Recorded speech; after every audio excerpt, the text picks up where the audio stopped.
예수님에 대해서 그 천사들이 와서 한 말 중에 지극히 높은 곳에서는 하나님께 영광이고 땅에서는 기뻐하심을 입은 사람들 중에 평화다, 그런 말씀을 했잖아요.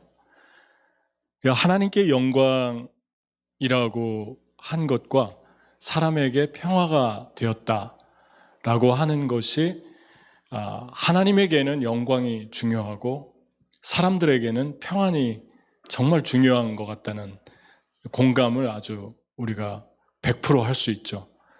평안이 있어야지, 편안해야지 매사에 기쁨도 있고 감사도 있고 또 살아가는 하루하루가 기대되고 우리가 그렇습니다. 그러니까 하나님께 사람에게 가장 중요한 말씀을 하셨는데 왜 특별히 예수님에 대해서 이렇게 표현을 하셨을까?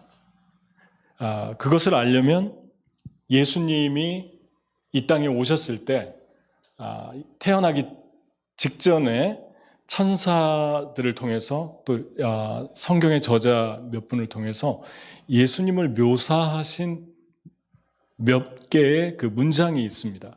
그 문장을 보면 왜 이런 말을 했는지 우리가 알 수 있게 되는데, 마태복음에 보면은 아들을 낳으리니 이름을 예수라 하라. 이는 그가 자기 백성을 저희 죄에서 구원할 자이심이라. 그렇게 말씀을 했고, 이 모든 것은 주께서 선지자로 말씀을 이루려 하심이다. 그랬습니다. 그러니까 예수님이 이 땅에 오셔서 하나님께 영광이 되고 사람에게 평화가 된 것은 이 땅 사람들의 죄를 사해주러 오셨기 때문에 예수님의 성품을 얘기하죠. 또 하나는 그 안에 성품과 죄인들을 사랑하는 성품과 또 하나는 행동이 들어있습니다. 삶이 들어있습니다. 그러니까 이 두 가지로 집약이 될 수 있죠. 그런가 하면은 마가는 나는 너희에게 물로 세례를 주었지만 예수님은 너희에게 성령으로 세례를 주실 것이다. 이렇게 말씀하셨습니다.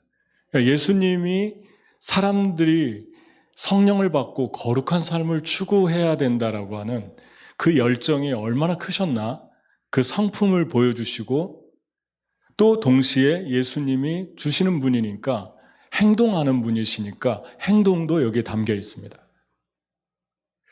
그리고 또 세 번째는 누가라고 하는 사람은, 누가는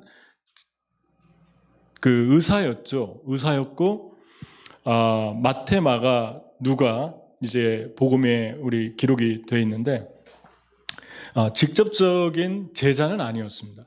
근데 누가는 누가복음을 쓰고 사도행전을 썼는데 예수님의 행적 그리고 바울의 행적을 가까이 있으면서 아주 구체적으로 논리적으로 잘 썼던 그런 아주 지적이면서 영성을 갖춘 그런 훌륭한 사람이었죠. 근데 누가복음은 누가가 어떻게 묘사를 했냐면, 보라, 수태하여 아들을 낳으리니 이름을 예수라 하라.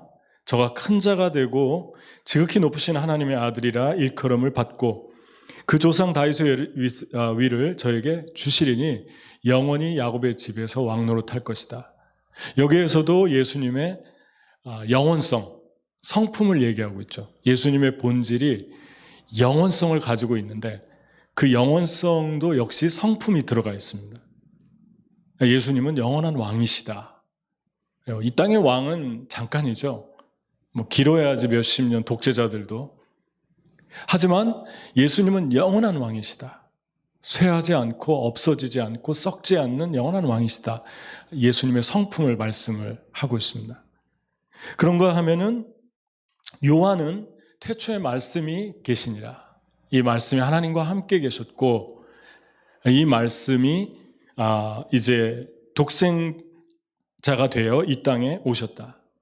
이분은 이 말씀은 세상의 빛이다. 그 세상의 빛이 바로 예수님이다.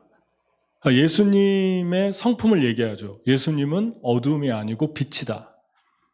그리고 예수님은 말씀이다. 그래서 그 빛을 어두움에 비치시는 분이다. 예수님의 성품과 예수님의 하실 사역이 들어있죠. 그런가 하면은 또 하나 요한이 발견한 것은 우리가 예수를 보니 은혜와 진리가 충만하더라 그랬습니다. 은혜도 진리도 성품적인 면이죠.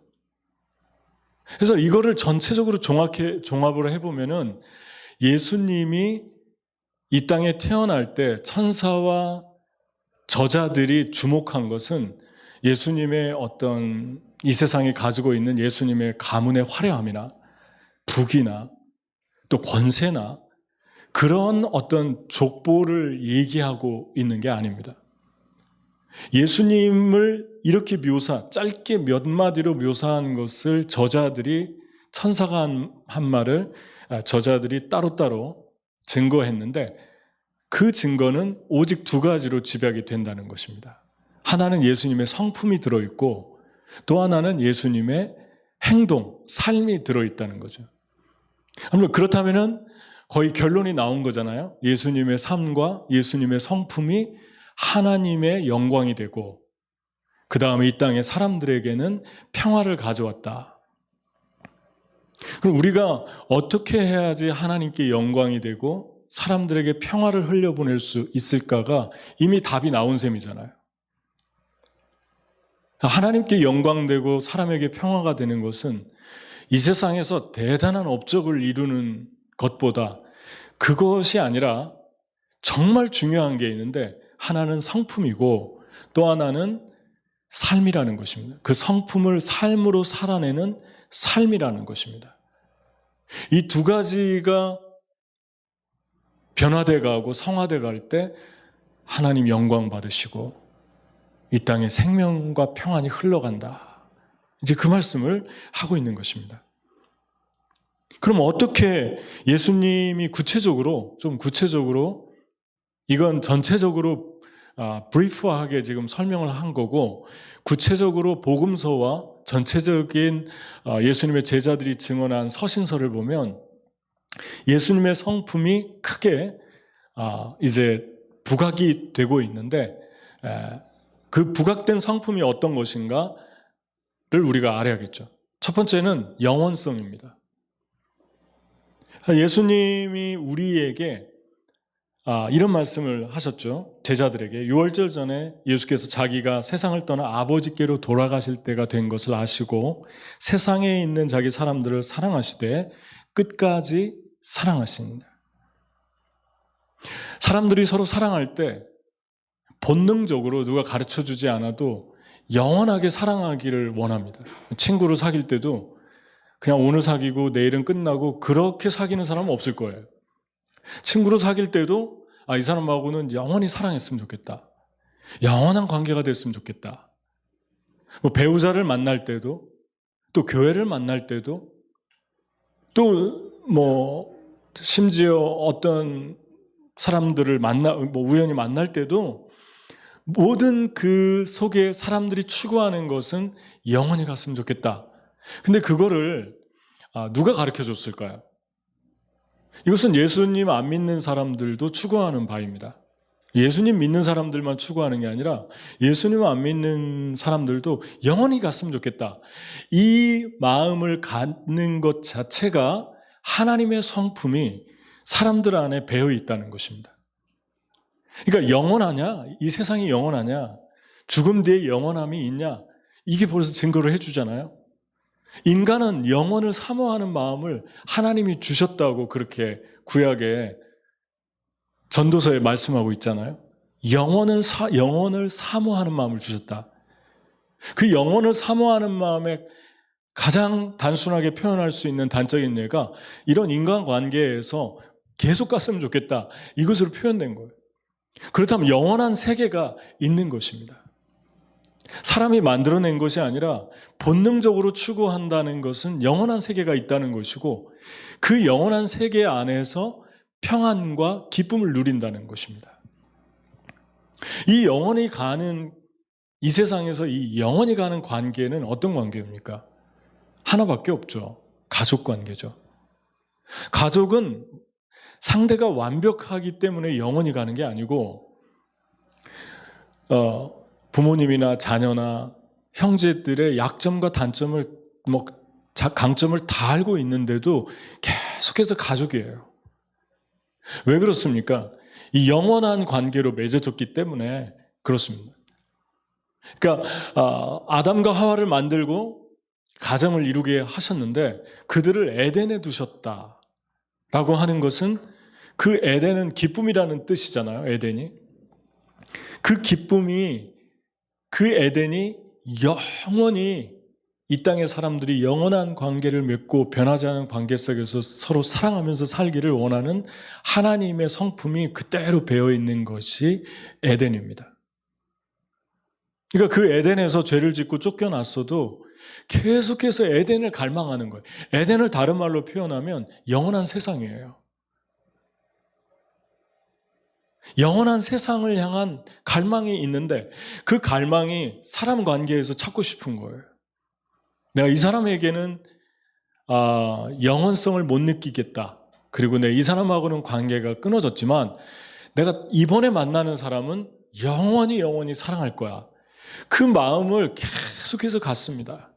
그러다 또 실망하고 그러다 또 관계가 힘들어지고 그것이 에덴을 갈구하는 인간의 본능이라는 것입니다. 하나님을 갈구하는 인간의 본능이라는 것입니다. 예수님이 자기 사람들을 사랑하실 때 끝까지 사랑하셨다라고 하는 말은 영원성을 예수님이 우리에게 보여주고 있는 것이죠. 여러분, 영원한 곳에 기쁨이 있어요. 기쁨과 에덴과 영원성은 같이 가는 것입니다. 에덴에서 나왔다는 건 영원성이 깨졌다는 것입니다. 그래서 우리 관계가 계속 깨지는 거예요. 이 세상에 살면서 부모 관계도 자식 관계도 가끔 깨질 수가 있지 않습니까? 거기에 죄성이 있습니다. 여러분, 바울이 예수님 성품 닮은 말을 했는데 바울이 고린도 교회를 개척을 하고 에베소에서 자기가 개척한 교회를 개척하고 떠났는데 한 6년 세월이 흘렸습니다. 왜냐하면 AD 50년에 개척하고 AD 56년, 57년에 편지를 썼는데 그 편지가 고린도 후서에 기록되어 있죠. 하나님의 성품, 예수님의 성품이 너무 잘 나와 있어요. 여러분을 책망하려고 내가 이런 말을 하는 것이 아닙니다. 내가 전에도 말하였거니와 여러분은 우리 마음속에 자리 잡고 있어서 죽어도 같이 죽고 살아도 같이 살 것입니다. 죽어도 같이 죽고 살아도 같이 산다라는 말은 어떻게 보면 되게 부담스러운 말이죠. 내가 누군가와 함께 이런 종속적인 관계가 된다는 것은 거부감 가는 그런 관계죠. 근데 본능적으로 이러한 것들이 예수님 안에서 아름답게 회복이 되면은 회복이 될수록 예수님의 성품을 닮아갈수록 쉽게 사람과 관계를 단절하지 않는다는 것입니다. 왜냐하면 영원성이 회복되기 있기 때문에 그래요. 우리 안에서 영원성이 회복되고 있다. 그것은 그 사람들과 계속해서 관계를 오래오래 유지하는 삶으로 계속 변화되어 가고 있다라는 말하고 똑같습니다. 그러니까 하나님은 너무너무 아름답게 이런 본능을 주셨는데 인간이 죄에 빠지면 예수 그리스도가 없고 내 마음대로 살면 그게 조종이 되고 영원한 관계를 추구한다라고 하지만 상대방을 조종하고 종속하고 못 살게 하고 힘들게 하고 억압하고 상대방이 가진 모든 창의성을 다 묵살하고 내가 원하는 대로 그 사람을 만들려고 하고 그런 관계로 들어가게 되는 것입니다. 그래서 되게 불행해지는 거예요. 보통 이 세상의 사람들의 불행이 가장 근본적인 게 거기 있잖아요. 가족도 그렇고 친구도 그렇고 어느 정도 사랑을 하고 영원히 갔으면 좋겠는데 중간에 계속해서 그 사람을 내 마음대로 하고 싶은 그 죄성이 우리 안에서 함께 올라옵니다. 이래서 함께 쭉 가려고 하는 마피아 같은 삶이죠. 그렇지만 정말 주님 안에서 회복된다면 얼마나 이 영원성의 관계가 우리를 부욕해 하는지. 얼마나 우리의 삶을 회복시키고 치유하는지.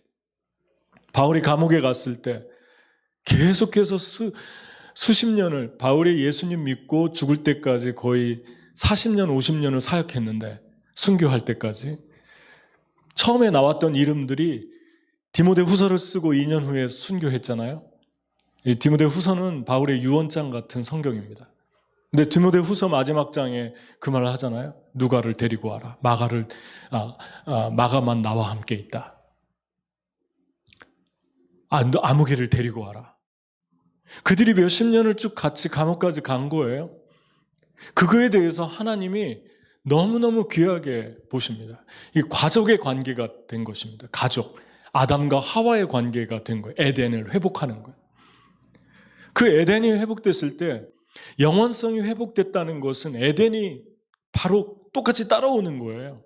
기쁨이 따라오는 거예요. 에덴은 영원한 곳이니까 기쁨이 있는 거죠. 여기에 같이 고생해도 기쁨이 있고 감격이 있고 무엇인가 내가 해주고 싶고, 그러한 아름다운 하나님의 성품이 온전히 드러날 때 그 부요함이라고 하는 것은 말로 다 할 수 없는 것입니다. 근데 우리는 하나님께서 우리에게 어떤 포지션을 주시고 그 포지션이 세상에서 소위 사람들이 존경하는 위치에 올라가면 폭군이 되기 시작하죠. 가족의 그 영원성을 상실해 버립니다. 교회도 그냥 어떤 정원과 안방 같은, 사랑방 같은 그런 곳이 아니라 공장같이 찍어내는 곳이 되어 가는 거예요. 삭막해지는 거죠. 공장의 관계가 돼가는 거예요.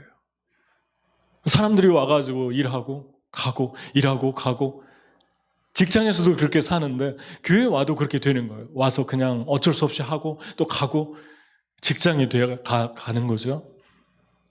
하나님은 우리가 가족이 되게 에덴을 만들어 주셨어요. 가정을 만들어 주셨어요. 우리 관계 속에서 가족같이 살라고 만들어 주신 거예요.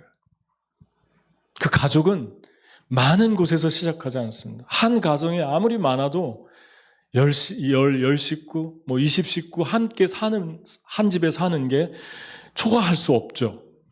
거기에서 하나님의 파워가 나오잖아요. 교회는 그런 곳이어야 됩니다. 교회는 공장이 아니에요. 공장이 돼서 찍어낸다는 것은 영원성을 상실했다는 것입니다. 영원성을 상실하는 이유 중에 하나가 포지션 때문에 그러는 경우가 많아요. 교만해지는 거예요. 그래서 사람들에게 휘두르고, 그래서 왜 우리가 영어 표현에 그러지 않습니까? authority를 abuse했다라는 표현이 저는 참 맞는 것 같아요. authority를 abuse했다. 어떤 authority를 가진 사람이 이상한 짓을 했을 때 꼭 영어 표현에는 authority를 abuse해. 처음에 이해가 안 갔어요. 사람을 abuse했다 그래야 되는데 authority를 abuse했다. authority 자체는 너무 귀한 건데 그 authority를 abuse할 때, 그걸 가지고 폭력을 휘두를 때, 그때 우리의 가족관계, 우리의 영원성을 상실하게 되죠. 그러니까 하나님이 우리를 어떤 사람들을 만나게 하시고 어떤 포지션에 올라가기도 하시고, 여기 MMC를 거쳐간 분들 지금 보니까 다 포지션이 다들 이제 사회에서 다들 이렇게 사람들이 보기에 우러러보는 자리, 좀 어떤 권세가 있는 오토리티의 자리로 많이 들어가신 것 같아요. 근데 그런 나눔을 합니다.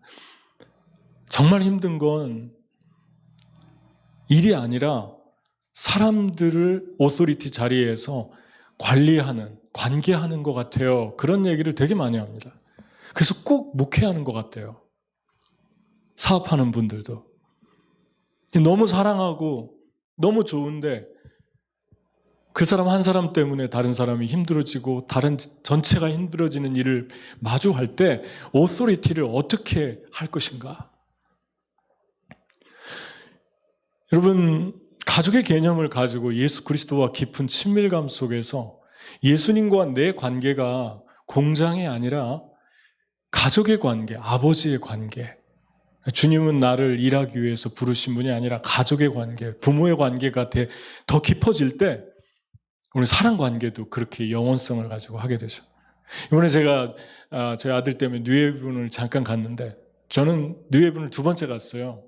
아이들이 초등학교 때 한번 간 것 같고, 어떤 선교사님이 안식년으로 예일대학교에 와서 안식년 보내면서 뭐 세미나 듣고 그래서 한번 갔고, 그때 참 예쁘다 그런 생각을 했는데, 도시가 다 그런 줄 알았어요. 저는 미국이. 그때는 미국 온 지 얼마 안 됐고. 근데 이번에 2번째 뉴헤이븐을 갔는데, 커네디컷에 3개의 도시가 있는데 그 중에 하나가 뉴헤이븐이고 인구는 한 13만 명 되는데, 이상하게 거기를 들어갔을 때 평안함이 이렇게 흐르는 걸 느꼈어요.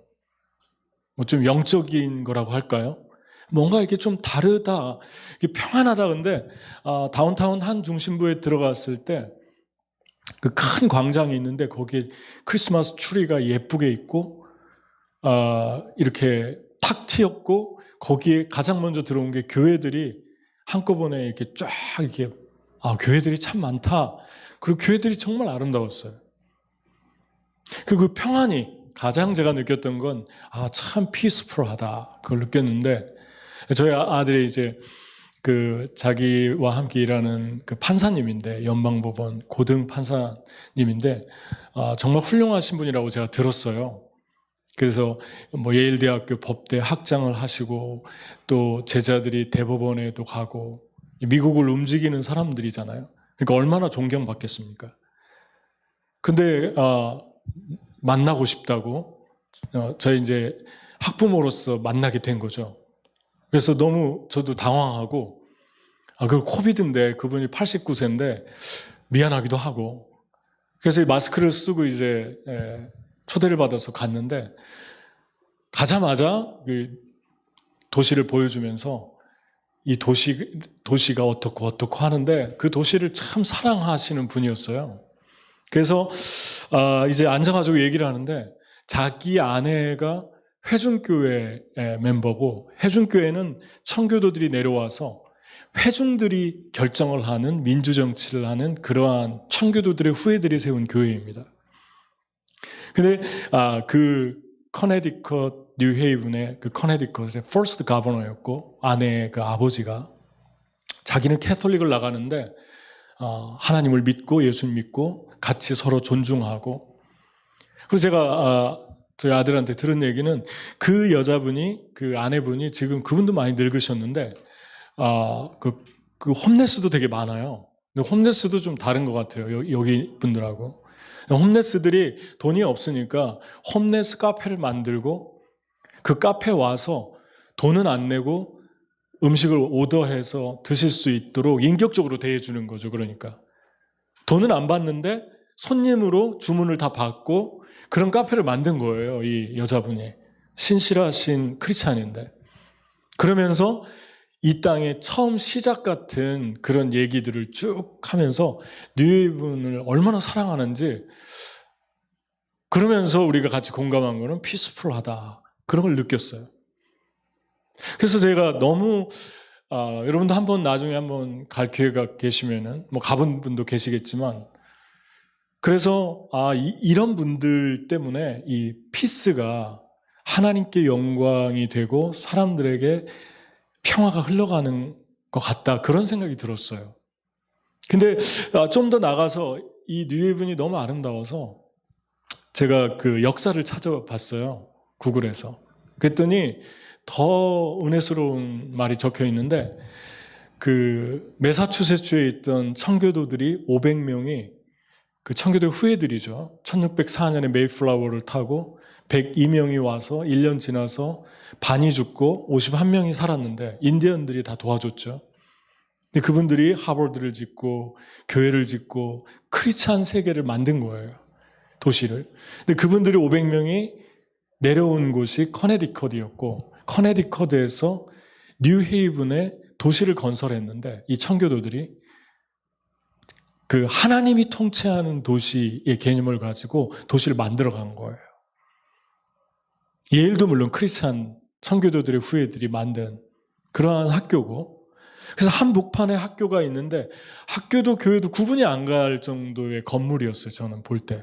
그냥 학교도 교회 같고 교회도 학교 같고, 그 온 도시가 다 채플 스트리트, 템플 스트리트, 또 철치 스트리트. 정말 은혜스러웠어요. 그래서 그 사람들이 거기를 건설하고 내려와서 다시 또 개척한 데가 뉴저지입니다. 처음 알았어요. 커네디컷 주에 속해 있었다는 걸, 뉴저지가. 뉴저지가 원 오브 커네디컷의 한 도시였던 거예요. 뉴욕하고. 여러분, 뉴저지도 좀 뭔가 좀 피스풀 하잖아요. 예, 제가 거기 살았기 때문에 이렇게 말씀드리는 건 아니고 좀 뭔가 좀 뭐 인정할 거 좀 인정해야 되는 것 같아요. 좀 피스풀해요. 뭐 뉴욕도 그렇지만 이상하게 뉴저지 들어가면 되게 마음이 평안하고 좋습니다. 여러분, 하나님을 사랑하고 그러니까 하나님께 마음을 두신 분들이 에덴을 회복하는데, 제가 왜 그분이 그 판사님 성함이 구이도인데 정말 존경받는 판사의 아버지라고 그러는데 지금도 예일대에서 가르치시고, 그런데 정말 겸손하신 거예요. 갔는데 그 소파가 있고 의자가 있는데 높은 의자에 저를 앉으시라고 그러고 자기는 낮은 의자에 앉으시고 내가 이렇게 밑으로 내려보게 하시고, 그러면서 얘기를 편안하게 하는데 그냥 가족 같다, 그런 마음을 제가 느낌을 주시더라고요. 그리고 나중에 이태리에서 이민을 오셨는데 그 유럽인들 중에 제가 듣기로는 이태리 분들이 이 부둣가에서 일을 했다는데 이태리 분들이 무시를 많이 당했대요, 이민자들이.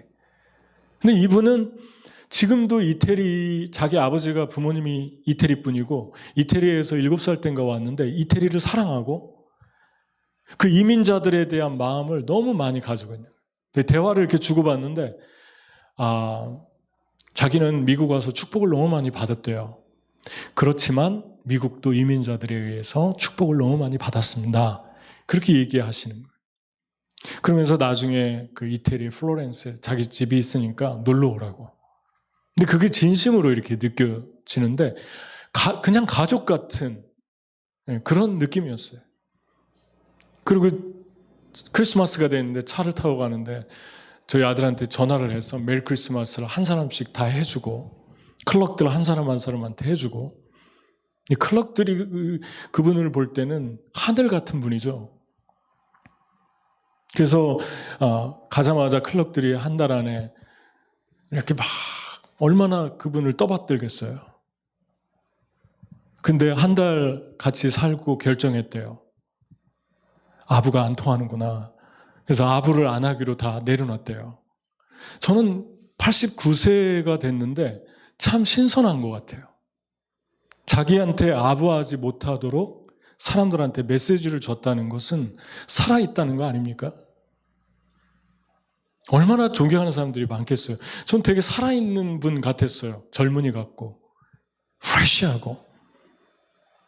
그래서 이제 끝나고 오는데 그 짧은 시간에 하나님께 영광, 사람들에게 평안이 흘러가는 듯한 그 느낌을 짧은 시간에 받고 제가 도전을 많이 받았는데 저희 아들이 얘기 대화 다 끝나고 아버지 구이도를 위해서 기도 한번 해주세요. 그리고 이 구이도한테 물어보지도 않고 그래가지고 제가 또 당황했어요. 제가 그래도 물어보고 좀 기도를 해줘야 되는데, 그리고 구이도가 원래 그런 분이래요. 기도받는 걸 좋아하고. 그래서 기도를 이제 해주고 축복을 해주고 나왔는데 그 다음날 저희 아이한테 오더니 내가 어제 한 가지 후회스러운 게 있다고. 이게 뭐냐고 그러니까 무릎 꿇는 흉내를 내면서 내가 무릎 꿇고 기도를 받았어야 되는데 그게 아쉽다고.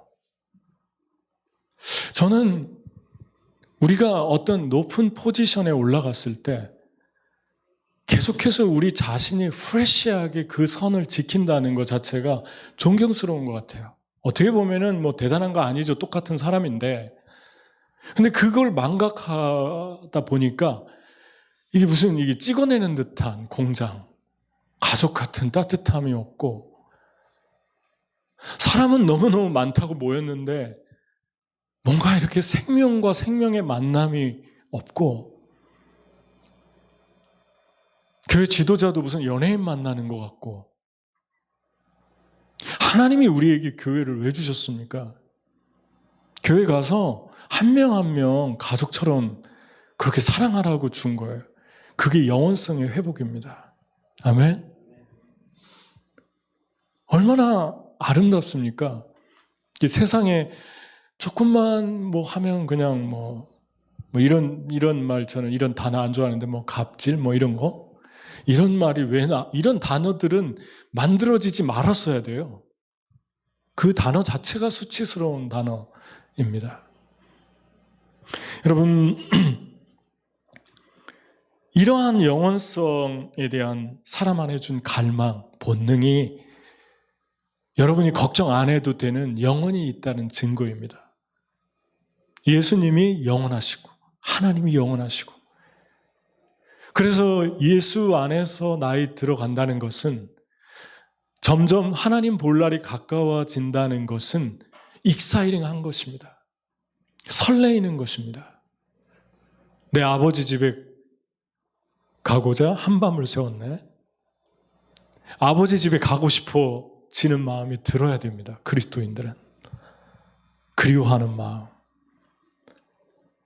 여러분, 이러한 영혼성은 어디서 나올까요? 진실성에서 나옵니다. 이렇게 영혼이 다 살고 싶은데 영혼성이 자꾸 깨질 때 우리가 주목해야 될 것은 영혼성을 가능케 하는 진실성을 바라보는 것입니다.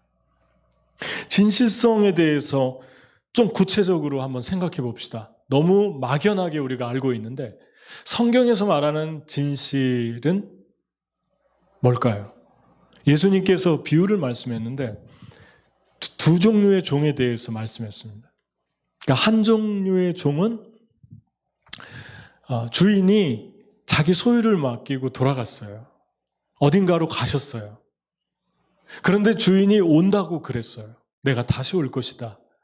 근데 두 종이 이렇게 점점점 시간이 흐르면서 갈라졌어요. 삶도 갈라지고 성품도 갈라졌어요. 착한 종은 주인이 맡겨주신 것을 가지고 그 집안 사람들을 때를 따라 잘 양식을 먹였습니다. 근데 악한 종은 시간이 지나니까 주인이 맡겨준 사람들을 때리고 술 먹고 방종하기 시작했어요. 이 비유에서 가장 중요한 포인트가 뭐냐면요. 진실성입니다. 그 진실성은 언제 나타났냐면 주인이 있을 때와 없을 때가 달랐다는 거예요. 여러분, 사람의 진실성은 없어 볼 때 압니다. 내가 같이 있다가 떠났을 때 드러나는 것입니다. 없을 때도 있을 때처럼 대하는가? 없을 때도 있을 때처럼 그렇게 한결같은 마음으로 이야기하고 대화하는가? 만약에 그런 사람이라면 이분은 예수 그리스도의 생명 가운데 깊어져 가고 있는 사람이고 하나님께 영광이 되고 사람들에게 평안을 흘려 보내는 사람들입니다. 여러분, 여기에서 우리가 주목해야 될 말씀, 꼭 기억하셔야 될 말씀이 그겁니다. 주인이 떠났을 때, 주인이 떠나매. 주인이 떠났다는 것은 주인이 왜 이 두 사람에게 자기 소유를 맡겼을까요? 처음에는 믿고 맡길 만하게 충성스러웠다는 것입니다. 근데 시간이 지나면서 주인이 안 보이니까 완전 달라진 거예요. 여러분, 다른 비유들도 다 비슷합니다. 5달란트, 그리고 2달란트, 그리고 1달란트 받은 사람도 주인이 이렇게 달란트를 맡겼다는 것은 이분들을 처음에 볼 때 충성스럽게 봤다는 것입니다. 그래서 믿고 맡긴 거예요. 여러분, 어떤 주인이 게으르고 악한 종에게 자기 소유를 맡기겠어요? 충성스러웠는데 주인이 가면서 내가 다시 올 때 그때 상급 줄 것이다 그랬는데 떠나고 나니까 돌변한 거죠.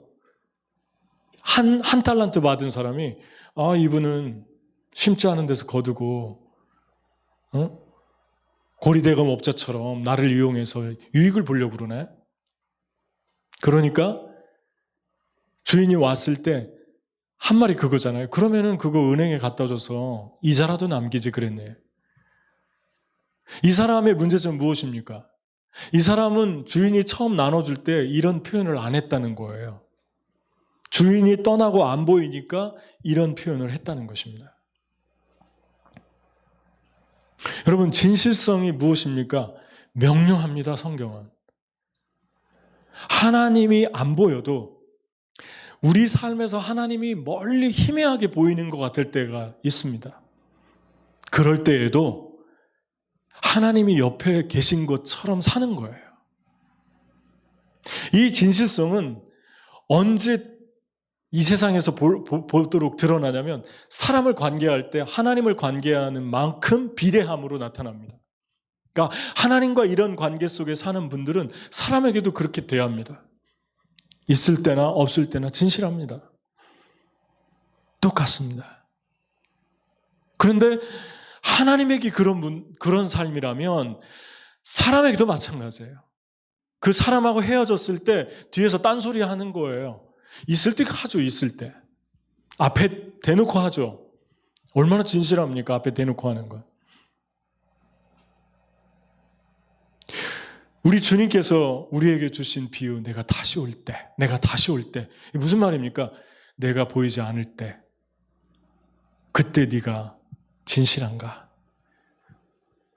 그럼에도 내가 진실할 수 있는가? 너 충성할 수 있는가?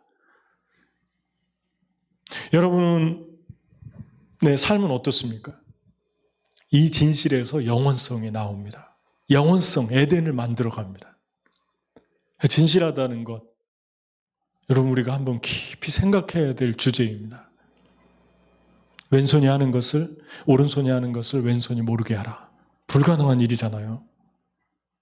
그럴 정도로 불가능하지만 그 불가능을 가능하게 할 정도로 노력하라는 거 아니겠어요? 불가능한 거예요. 어떻게 오른손이 하는 걸 왼손이 모르게 합니까? 도저히 불가능한데 불가능한 것 같아도 하라는 것입니다. 보지 않을 때 하라는 것입니다. 보지 않을 때. 우리 주님이 우리 삶에서 멀어진 것처럼 힘들 때가 있잖아요. 주님을 따르다 보면, 세상을 살다 보면, 그래서 눈물까지 메마르질 때도 있지 않습니까? 그때에도 주님을 의식하고 하라는 것입니다. 진실하게. 제가 몽골에 갔을 때 이게 다 공통점이 있는 것 같아요. 이렇게 훌륭한 분들은. 제가 되게 인상적인 분 한 분, 이분도 되게 오래되셨는데 거의 15년, 18년 된 선교사님인데 한국 분이에요. 근데 몽골은 채소가 많이 없습니다. 좀 잘 되는 건 뿌리 채소, 비트나 감자나 고구마는 안 되고 이런 거밖에 없어요. 채소가 많이 없는데, 그러니까 한국 선교사님이 비닐하우스를 시행착오를 거쳐서 몇 년 하시다가 몇 번 망하고 다시 이제 크게 비닐하우스를, 땅은 많으니까 그 광야 같은 땅에다 비닐하우스를 졌어요. 그래가지고 올 여름에 이제 이 야채를 전혀 못 먹으니까, 중국도 이게 국경이 막히고 코로나 때문에 하니까 안 들어오는 거예요, 야채가. 그래서 그렇게 하고 있는데 하나님이 감사하게도 이 선교사님이 선교사님들 오라고 그래가지고 한 2시간 거리인데 오라고 그래가지고 그 야채를 나눠주는 거예요. 물론 돈을 내고 이제 돈을 드려야죠. 그래서 거기 몽골 분들이 게르를 지고 거기 살면서 그 광야같이 그냥 허벌판에 그 비닐하우스를 만들었는데 어떻게 이걸 만들었을까? 정말 존경스럽더라고요. 근데 가진 고생을 다 하신 거예요, 이분이.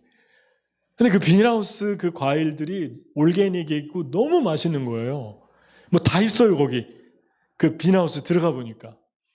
그걸 이제 이렇게 와가지고 하는데, 거기서 일하시는 몽골 분들이 일을 하는데, 제가 하도 신기해서 물어봤어요. 그 선교사님은 어떻게 이분들을 대하고 어떻게 운영을 하시냐고. 그랬더니, 겨울에는 일을 못 하잖아요. 추우니까, 몽골이. 땅을 쉬게 만드는데, 그때도 월급을 주고, 그리고 이분들에게 필요한 복지 다 해주고, 이분들이 먹고 살 수 있도록 그런 것들을 다 배려해주고, 그 가족들까지 다 챙겨주고, 아이들 학비 다 대주고. 좀 미안한 얘기지만 몽골 분들의 특징은요, 사람이 안 바라보면 일을 안 한대요.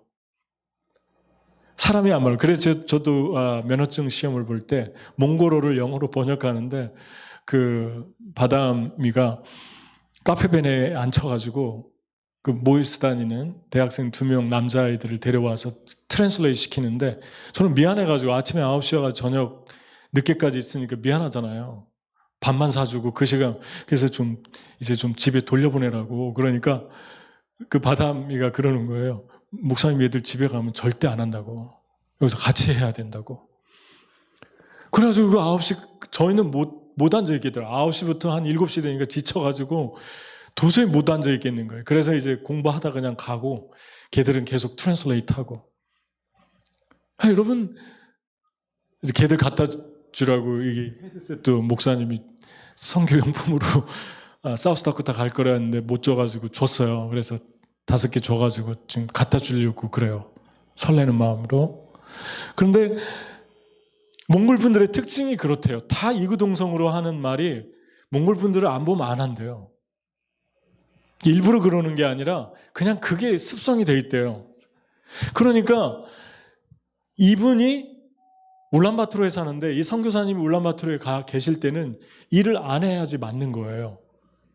이 몽골 분들이 이 농사를 안 짓고. 그런데 일을 한다는 거예요, 이분들이. 놀라운 사랑 아닙니까? 진실하게 사람을 대하니까 진실이 나오는 거예요. 그러니까 지도자가 진실하게 대우를 하고 그 사람들에게 영원성, 에덴 같은 가족 관계를 형성하면서 대해주니까 이 사람들이 하는 거예요. 아무도 없어도. 안 봐도 하는 거예요. 여러분, 얼마나 지도자가 중요한지 아시겠죠? 얼마나 한 사람이 중요한지 아시겠죠? 한 사람이에요, 한 사람. 그 선교사님, 그런 훌륭한 선교사님들 한 분을 통해서 하나님께 영광이 되고 땅에 평화가 흘러가는 그 모습이 얼마나 아름답습니까? 제가 또 존경하는 분 한 분이 계신데, 이분도 다 연세가 많이 들었어요. 67세, 8세가 되셨는데, 3층 건물을 짓고 2층은 학원을 하고 언어 학원을 하고 3층은 교회를 하고 1층은 조그마한 카페를 해요. 그래서 거기 고등학생도 오고 뭐 대학생도 오고 우리 같이 뭐 언어 배우는 사람도 가고 카페 가고 그래요. 그런데 이 분을 옆에서 이렇게 지켜보니까 제가 지금 말씀드린 분들은 다 공통점이 가족같이 사람을 대한다는 거예요. 그것은 사랑에서 우러나오는. 거기 오는 아이들한테 그 사모님이 소리를 지르고 뭐 그 옆에 밭도 있고 한데 밭에 데려와가지고 이 일도 하고 뭐 화장실 청소 안 해놓으면 소리를 지르고 뭐 그렇게 터프하세요, 사모님이. 그래서 저렇게 하면은 사람들 다 나가겠다 그러는데 그건 제 생각인 거예요. 몽골 사람들은 자존심이 강해서 그런 소리를 잘 못 듣는데요. 되게 자존심이 강한 나라인데 그런데도 좋아하고 따르는 거예요. 좋아하고 따르는 이유를 보면 정말 가족같이 사랑하는 거예요. 그분들을 사랑하는 거예요. 그러니까 이 코비드 시대에 큰 밭을 그분도 사가지고 그 교회 직원들을 보통 한 15명에서 20명을 써야 된다고 하는 그런 법이 있었거든요. 그러니까 한 10명 넘게 있어요, 직원들이. 아침에 가면은 그 직원들이 뭐 카페에서 차도 끓이고 뭐 하고 되게 재밌게 사역을 해요. 월급 다 주고. 근데 그 직원들 다 데리고 큰 밭을 사서 거기에 콘을 심고 농사하면서 데리고 나가는데, 이 사람들은 유목민인데 농사를 지을까? 그랬는데 웬걸요. 가가지고 그 목사님하고 가가지고 같이 그 떼약빛에서 같이 노동을 하는데 너무너무 아름다워 보였어요. 제가 보는데. 여러분, 하나님의 그 진실한 마음, 하나님이 주신 그 진실한 마음으로 그들을 사랑하니까 에덴이 회복됩니다. 영원한 것은 진실함으로 가능해집니다. 특별히 이 진실함을 가능하게 하는 중요한 또 하나의 요소는 회개입니다.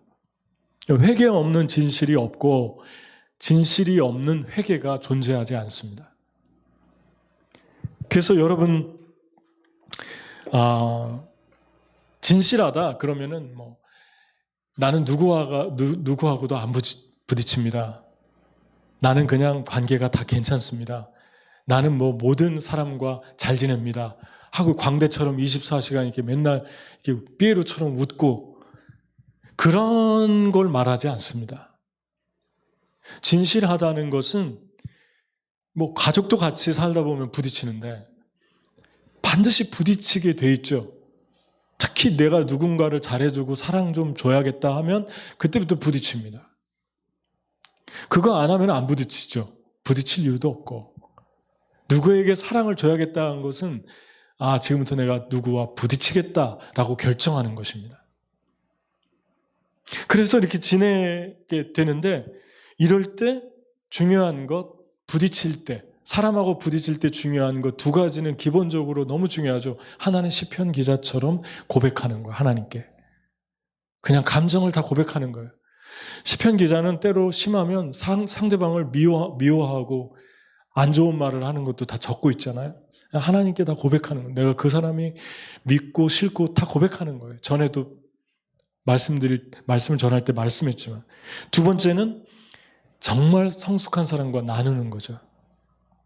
마음을 나누기만 해도 말만 해도 풀어집니다. 잘만 들어주고. 근데 이거보다 더 중요한 또 하나가 있는데 또 하나는 예수님하고 비교해 보는 거예요. 그러니까 내 삶이 예수님과 비교했을 때, 말씀과 비교했을 때, 성령과 비교했을 때 정말 나는 진실한가? 그리고 나는 어떤 걸 회개해야 되는가?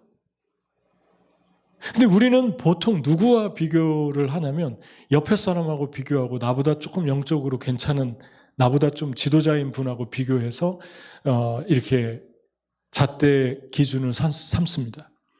근데 주님은 우리에게 자신과 비교하라고 그럽니다.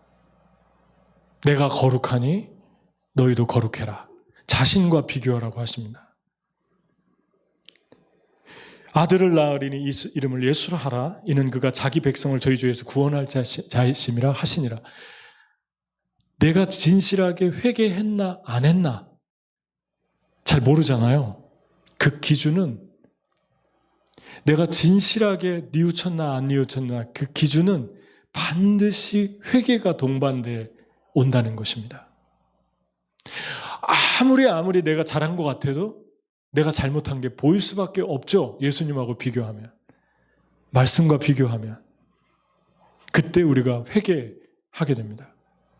여러분이 만약에 매 순간순간 매일매일 회개하고 있다면 진실을 향해 가고 있는 거예요. 그런데 아니야, 나는 괜찮아. 나는 이 정도 했으면 많이 했어. 라고 한다면 여러분과 저는 더 예수님의 성품까지 나가야 합니다. 그래서 예수님과 한번 비교해보고 말씀과 비교해보고 그러면 매일매일 회개해야겠죠. 그러면서 조금씩 성화되어 갈 때 사람들에게 영광, 하나님께 영광이 되고 사람들에게 평화가 흘러가는 그런 생명이 우리 안에 놀랍게 우리의 삶을 인도해가는 것을 여러분과 제가 경험하게 될 것입니다. 아멘. 이러한 진실한 성품이 자라가는 증거 두 가지만 얘기하고 마치겠습니다. 하나는 지금 자라가고 있는가? 하나는 다시 한번 반복합니다. 보지 않을 때, 나와 가깝던 사람들이 떠나갔을 때 나는 그 사람에게 어떻게 대하는가? 그리고 그 사람하고 관계되어 있는 사람들을 어떻게 대하는가? 마치 아이가 있는데 부모가 있을 때는 아이에게 잘하다가 부모가 없으면 아이를 어뷰즈한다거나 무시한다거나 하는 것처럼 나는 사람들이 보지 않을 때 사람을 어떻게 대하고 있는가? 그것이 진실해지고 있는가, 진실로부터 멀어져 가고 있는가 첫 번째 기준입니다. 내가 떠날 때. 주님이 우리로부터 얼굴을 감추시는 것 같을 때 그때 우리의 진실이 드러납니다. 두 번째는 임재성입니다. 자녀들아 우리가 말과 혀로만 사랑하지 말고 행함과 진실함으로 하자. 예수님은 사랑이라고 그랬잖아요. 예수님 세상죄를 짊어지고 가는 분이라고 했잖아요. 임마누엘이라고 했습니다. 하나님이 우리와 함께 한다라고 했습니다. 그런데 요한이나 저자들은 그것 적어놓고 뒤에 부분에 가서 예수님이 어떻게 살았나를 아주 뚫어지게 바라봤어요. 그래서 예수님에 대해서 정확하게 적었던 것입니다. 그분이 말한 대로 살아갔던 것들을. 제자들 용서한 거, 베드로 저주하고 부인했지만 용서하신 거, 갈릴리 바다로 찾아가신 거, 결혼 5번 실패한 여인이 회개했을 때 용서한 거, 중풍병자가 지붕을 뚫고 내려왔을 때 야, 넌 불쌍하다. 얼른 일어나 가라. 그렇게 얘기하지 않았어요. 불쌍한 건 불쌍한 거고 회개할 건 회개할 거고. 그래서 네 죄가 사함받았다. 돌아가라 그랬습니다. 예수님 정말 진실하셨습니다. 예수님의 사랑이 행함으로 나타나고 진실함으로 나타납니다. 그래서 여러분 하나님 보고 싶으면 하나님의 사랑을 말과 입으로만 하지 말고 행함과 진실함으로 하라고 그러잖아요. 우리 가운데 하나님을 본 사람이 없을 때 우리가 서로 사랑하면, 행동으로 사랑하면 하나님이 우리 안에 거하시고 그 다음에 하나님의 사랑이 우리 안에서 온전히 성숙하게 이루느니라 그렇게 말씀했습니다. 여러분 누구를 위해서 무엇인가 희생하고 사랑하다가 깜짝깜짝 놀랄 때가 있잖아요. 아, 내가 이 사람을 이렇게 많이 사랑했나? 누군가를 위해서, 아내를 위해서, 남편을 위해서, 자식을 위해서 무엇을 만들다가 놀라지 않습니까? 무엇을 해주려고 희생하다 놀라지 않습니까? 아, 내가 이렇게 사랑했네? 내 아들을, 내 자녀를 이렇게 사랑했네? 여러분과 제가 행함과 진실함으로, 행동으로 사랑을 해갈 때 내 안에 계신 하나님을 발견합니다. 아, 하나님 여기 계시구나. 하나님이 만져지고 느껴지는 일들이 우리 안에서 일어나는 것을 우리가 경험합니다. 하나님 기도 속에서 환상 막 이렇게 너무 이렇게 그렇게 해서 하나님 보고 싶어 하지 마세요. 하나님은 보려고 하지 마세요. 그냥 느끼는 거예요. 내 안에 계신 것을 인식하는 거예요. 퍼셉션 하는 거예요. 자각하는 거예요. 이성적으로도 자각할 수 있습니다. 감정적으로도 느낄 수 있습니다. 언제라고요? 임재성, 행함과 진실함으로 할 때. 요즘에 줌 세대잖아요. 줌도 좋은 점이 많이 있지만 여러분과 제가 살기 위해서는 더 만나야 됩니다. 마스크를 쓰고서라도 만나야 됩니다. 다시 얘기하지만 그것밖에는 살 길이 없습니다. 얼마 전에 저희 집에 몽골 분이 되게 가난하게 사는 하샤는 울타리고 베싱은 집인데 물을 길어서 사는 집이에요. 불을 떼서 사는 집이고 물을 기는데 겨울에 힘들겠죠. 물통을 가져가서 동네 어귀의 우물가에서 물을 받으면 한 70kg, 80kg 돼요, 통이. 그거를 가지고 추운 날 얼마나 손이 시렵고 힘들겠어요. 그거를 들고 집에까지 가는 거예요. 그래서 그거를 벽에 걸린 통에다가 붓고 물이 아까우니까 밑에 이 스프링 스위치가 있어요. 그래서 이렇게 누르면 물이 나오고 놓으면 물이 안 나오는. 거기다 넣고 조금씩 쓰는 거예요. 설거지 할 때도 안 씻죠. 이렇게 싹 닦죠. 이렇게 기름기 싹 닦아서 다시 주고. 그게 이게 생활화되어 있어요, 그분들의. 근데 그 형제가 저희 집은 물이 나와요. 이게 저희 교단 아파트를 사놔가지고 3, 40년 전에 사놔가지고 싸게 사가지고 뭐 그때 당시 얼마라고 그랬죠? 뭐 하여튼 뭐 엄청나게 싸게 샀어요. 몇백만 원? 500만 불? 아니 500불. 네, 500불에 산 집이에요. 지금 저희가 사는 집이 그런 아파트가 몇 개가 있는데 물은 나와요. 근데 그 친구가 와서 뭐가 고장 나가지고 고쳐주는데 그 교회 지도자하고 와가지고 다 고치고 난 다음에 수도가에다가 손을 대고 수돗물이 나오니까 한참을 서 있는 거예요. 그 수돗물을 만지면서. 제가 뒤에서 이렇게 보고 있는데 이 친구는 몰랐던가 봐요. 한참을 만지고 서 있는 거예요.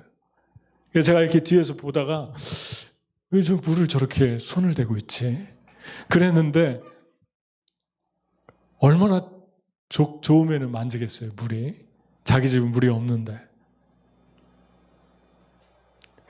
차도 없고. 그러니까 애하고 백신 맞으러 가야 되는데 한번 생각해 보세요. 영하 한 30도, 40도 내려가는데 걸어간다라고 생각을 해보세요. 택시가 잘 들어오지도 않는 위치에 있어요. 택시를 부르면 오는데 뭐 여기 택시 같지 않고 250원만 주면 타는 거니까 합승하는 택시고. 이런 상황 속에서 이런 현장들을 눈으로 보려면 어떻게 줌으로 보겠습니까? 어떻게 줌으로 사역을 할 수 있겠어요? 여러분 그냥 그거 보지도 못하거나 본다 그래도 물 사 드세요. 차 사세요. 옷 따뜻하게 입으세요. 그러겠죠, 여러분. 성경이 말씀하는 거예요. 말과 혀로만 사랑하지 말고 행동과 진실함으로 하자. 그러면 너희 안에 하나님이 거하시는 줄을 너희가 알게 될 것이고 하나님의 임재가 너무 파워풀하게 여러분 안에서 느껴질 것이고 만져지게 될 것이다. 그러면 환상으로 하나님 만나려고 이런 거 하고 싶지 않는 거예요. 이미 만족이 왔기 때문에, 하나님 내 안에 만났기 때문에. 아기를 셋째를 낳는데 차가 없으니까 병원을 가야 되는데 어떻게 해야 될까요, 우리는? 하나님 차를 주셨으니까 태워다 주기도 하고. 또 사모님이 한국 음식을 만들어서 뭐 미역국하고 김밥을 만들어서 갖다 주니까 그 관원들하고 다 나눠 먹는데 너무 좋아하고, 행함과 진실함으로 하지 않으면 안 되는 현장, 그 현장에 우리가 계속 있어야 되지 않겠습니까? 볼 수 있는 현장. 그래서 선교를 가야 되는 거예요. 보는 게 아니라. 여러분 줌 시대에 조심해야 될 게 보려고 그래요. 그리고 조금 더 나가면 착각하는 거예요. 보는 게 사랑하는 거다. 그것도 필요하지만, 전혀 제가 필요 없다는 말이 아니라 필요하지만, 여러분 할 수만 있으면 몸을 가지고 현장에 와서 그 사람들 사는 걸 좀 보고 같이 고민하고 어떻게 이 사람들을 도울까? 저도 반성을 좀 많이 하고 도전이 많이 되는데, 저는 주로 말로 칭찬 듣는 걸 좋아해서 그런지 말을 잘해요, 제가. 여보, 저 사람들 우리가 사랑해 주자.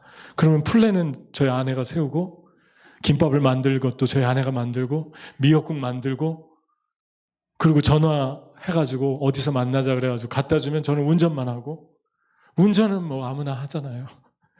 뭐가 대단한 겁니까, 운전이?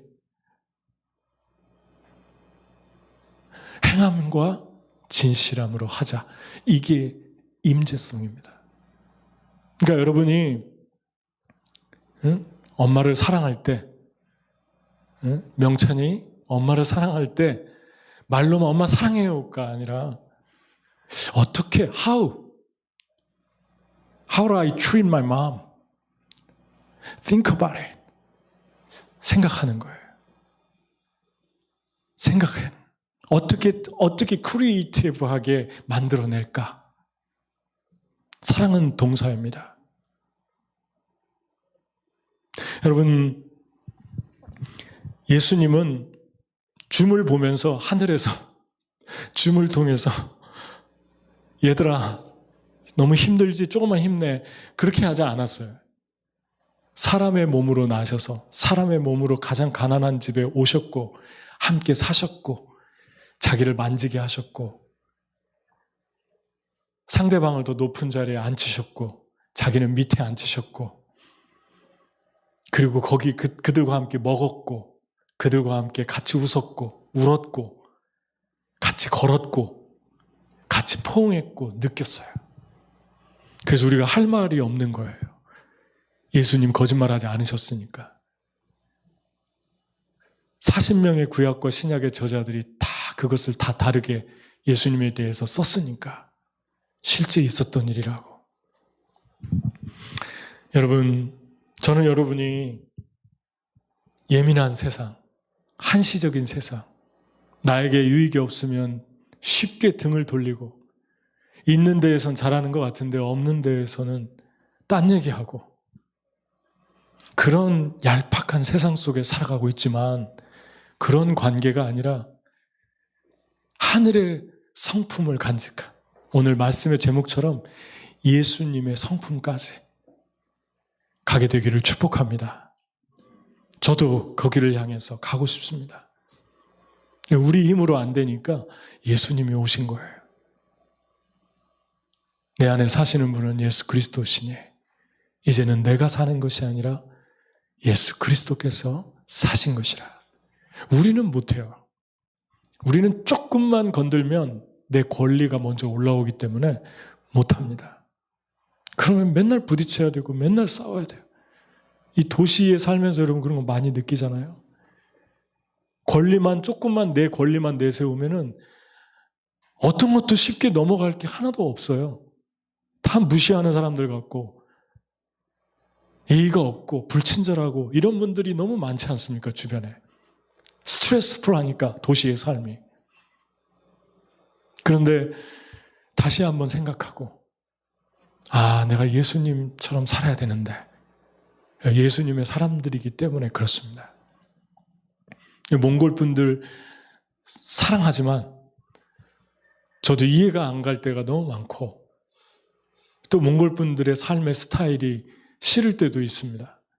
그런데 우리 주님이 평화가 되라고 보내셨으니까 하나님께 영광이 되라고 보내셨으니까 계속해서 주님께 나가야죠. 예수님처럼 나는 살고 있나? 언젠가 저 위에서 내 삶이 여기까지 이렇게 왔구나를 보는 날이 또 오겠죠. 저 여러분이 이러한 삶이 되기를 축복합니다. 이 땅에 평화가 되고 하나님께 영광이 되는 그런 삶으로 하나님이 쓰시고 싶어하는 사람을 찾고 계십니다. 여러분, 하나님은 이 두 가지로 일하십니다. 예수님이 그래서 영광이 됐습니다. 하나님이 쓰시는 사람은 이런 사람들입니다. 성품과 삶으로 말하는 사람들. 같이 기도하겠습니다.